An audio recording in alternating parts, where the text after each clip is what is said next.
तो बहुत सारे बच्चे यहाँ पर बोल रहे थे कि यहाँ पर वो फेल हो रहे हैं एग्जाम में और उनको जो मॉक टेस्ट में मार्क्स क्या आ रहे हैं एकदम कम आ रहे हैं और वो हर बारी फेल होते जा रहे हैं, उनके मार्क्स कम आ रहे हैं और उनका जो लेवल है वो आगे नहीं बढ़ रहा है, वो वहीं पे स्टक हो गए, वो कांस्टेंट हो गए, उससे आगे वो बढ़ नहीं पा रहे। तो मॉक टेस्ट में मार्क्स भी इंक्रीज नहीं हो रहे, उनसे उतनी पढ़ाई भी नहीं हो पा रही और वो कंसिस्टेंट नहीं रह पा रहे, उनके मार्क्स काफ़ी कम आ रहे हैं, उनके मार्क्स एकदम बड़ी, जिससे कि उनको प्रॉब्लम आ रही है मॉक टेस्ट में अच्छे मार्क्स स्कोर करने की, जिससे कि उनका कॉन्फिडेंस काफ़ी नीचे जा रहा है। तो ऐसे में वो लोग क्या करेंगे, वो पहली बात तो हो रही है यहाँ पर फेल, और फेल होना यहाँ पर बहुत ज़्यादा इंपॉर्टेंट है क्योंकि ये बस एक साइन है कि हम बस ट्राई कर रहे हैं और हम ट्राई करते जा रहे हैं तो तभी तो हम फेल होंगे। कुछ बच्चे ट्राई करना ही छोड़ दिए, तो डेफिनेटली अगर तुम ट्राई करते रहोगे तो कभी ना कभी तुम्हारा जो काम है वो डेफिनेटली कभी ना कभी सक्सेसफुल हो ही जाएगा। मॉक टेस्ट में हमारे मार्क्स इसलिए कम आ रहे हैं क्योंकि हमारी जो प्रिपरेशन है वो उस लेवल की नहीं है, तो हमें अपनी जो प्रिपरेशन है वो अच्छी करनी पड़ेगी और हमें और कॉन्सेप्ट पढ़ना पड़ेगा। मतलब हम जब भी टेस्ट देते हैं तो हमारे सारे ही कॉन्सेप्ट पढ़े हुए नहीं रहते, हमारे कुछ ही टॉपिक्स पढ़े रहते हैं, तो हमें करना जितना हो सके सारे चैप्टर्स के जो इंपॉर्टेंट क्वेश्चन है, इंपॉर्टेंट टॉपिक्स है वो हम पढ़ सकते हैं, जिससे कि हमारा एकदम सारा कवरेज हो जाएगा। क्योंकि जेईई मेंस एग्जाम में क्या होता है या फिर नीट में भी क्या होता है, हमें ब्रॉडर कॉन्सेप्ट में नॉलेज होना, जैसे फिजिक्स हो गया, केमिस्ट्री हो गया,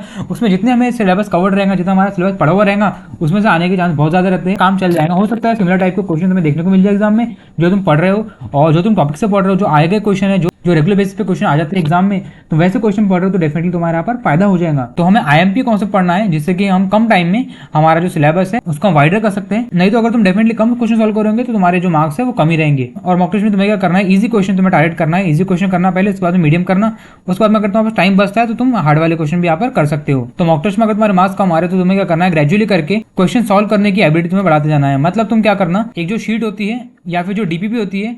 उसको तुम सॉल्व करने की कोशिश करना और उसमें से मैक्सिमम क्वेश्चन अटेम्प्ट करने की कोशिश करना। अगर तुम्हें नहीं भी आता तो तुम डेफिनेटली सॉल्व करो, उसका सॉल्यूशन देखो और तुम्हारी हैबिट बढ़ते जाएंगी क्वेश्चन ज़्यादा सॉल्व करने की। तो ऐसे करके तुम धीरे धीरे करके मॉक टेस्ट में भी एक अच्छा स्कोर कर सकते हो। मैं अज्यूम कर रहा हूँ कि यहाँ पर तुम्हारे 10 मार्क्स आ रहे हैं मॉक टेस्ट में, तो तुम्हें ऐसा धीरे करके आगे बढ़ना है, जिससे कि तुम्हारे मार्क्स 20 हो जाएंगे, फिर 30 हो जाएंगे, ऐसे करते करते तुम 100 तक पहुंच जाओगे। फिर धीरे करके ऐसा हर चीज़ ग्रेजुअली होती है, तब जाकर तुम थोड़ा बहुत अच्छे मार्क्स गेन कर पाओगे मॉक टेस्ट में, उसके बाद तुम डेफिनेटली अच्छा कर पाओगे अपनी एग्जाम में।